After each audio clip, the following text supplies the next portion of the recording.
The letter arrives in November and the number is bigger. $400 a month becomes $480. $960 a year you never agreed to. Decided in a meeting you were not asked to attend.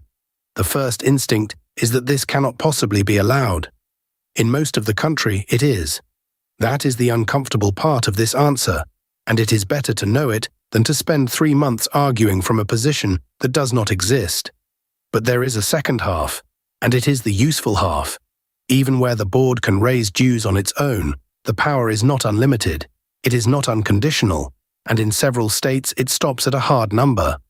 What you need to know is which of those applies where you live and what your own documents say, because that pair decides whether you owe the $960. Here is the plain answer.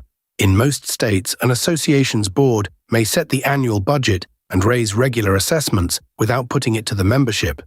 That authority is not invented. It is granted by your governing documents, which every owner accepted at purchase. What people usually mean when they say this cannot be legal is that nobody consulted them, and consultation was never the requirement. But the board's power is bounded in 2 places, by a state statute if your state has one, and by a cap written into your own CC&Rs. When both exist, the stricter one controls. So the question is never simply, can they? It is, by how much, and did they follow the procedure? This is the table worth pausing on, because the spread between states is enormous. California and Arizona give you a genuine ceiling. Regular assessments cannot go up more than 20% in a year without a vote of the members.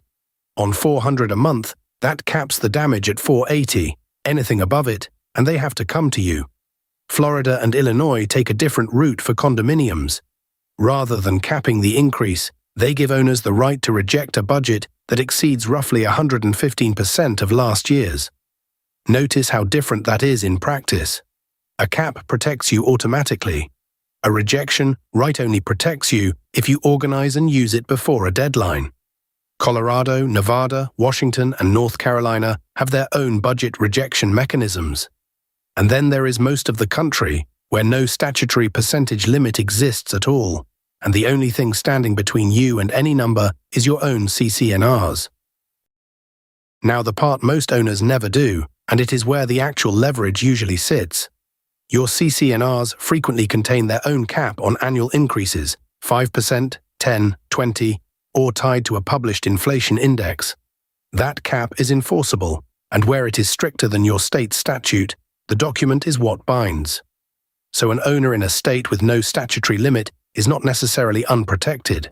They may simply never have read the paragraph that protects them. The same document often sets procedural conditions too. Written notice a certain number of days ahead, an open meeting, a recorded vote of the board. Those are requirements, not formalities, and a board that skipped one has given you something concrete to raise. This distinction matters enough to stop on because people apply the wrong rule to the wrong charge constantly. A regular assessment is the ongoing dues that fund the annual budget. A special assessment is a separate, usually one-off charge for a specific purpose. A roof, a lawsuit, a reserve shortfall. Many states and many governing documents treat the two under different rules, and the special assessment is usually the one that carries the stricter test, including a membership vote above a certain size. So before you argue about whether a vote was required, be certain which kind of charge you are looking at. The letter will not always make it obvious, and getting this backwards means arguing the wrong statute. Here is the sequence to walk, and it is worth walking in this order. First, which charge is it, regular dues or a special assessment? Second, does your state cap regular increases? Third, do your own documents cap them more tightly? Because if they do, that is the number that binds. Fourth, was the required written notice actually given and on time? Fifth, was the budget adopted at a properly noticed meeting, open to owners where your state requires it? If every answer is yes, the increase is very likely proper, and the productive move is the budget itself, not the process. If any answer is no, you do not have a grievance. You have a specific, documented objection with a provision number attached, and that is a completely different conversation. Before deciding this is a fight, get the documents. Most states give owners a statutory right to inspect the association's budget and financial records, and many require a reserve study, the analysis of what major components will need replacing and what the association should be setting aside. That study is usually where the real explanation lives. Sometimes it shows a board that underfunded reserves for a decade and is now catching up in one painful year, which is a legitimate grievance about past boards rather than this increase. Sometimes it shows an insurance premium that doubled, which is nobody's decision and cannot be argued away. The distinction determines what you should actually do, object to a defective process or organize around a budget you disagree with. If your check says the increase blew past a cap that genuinely applies, put it in writing and be specific. Name the statute or the CC&R paragraph, state the prior year's assessment, state the new one, state the percentage. A letter that cites a provision reads completely differently from one that expresses frustration. Ask for the calculation and the vote record. And here is the mistake that costs people the argument entirely. Do not withhold payment. Pay the undisputed portion, last year's rate, or the maximum the cap allows. And say in writing that is what you are doing and why.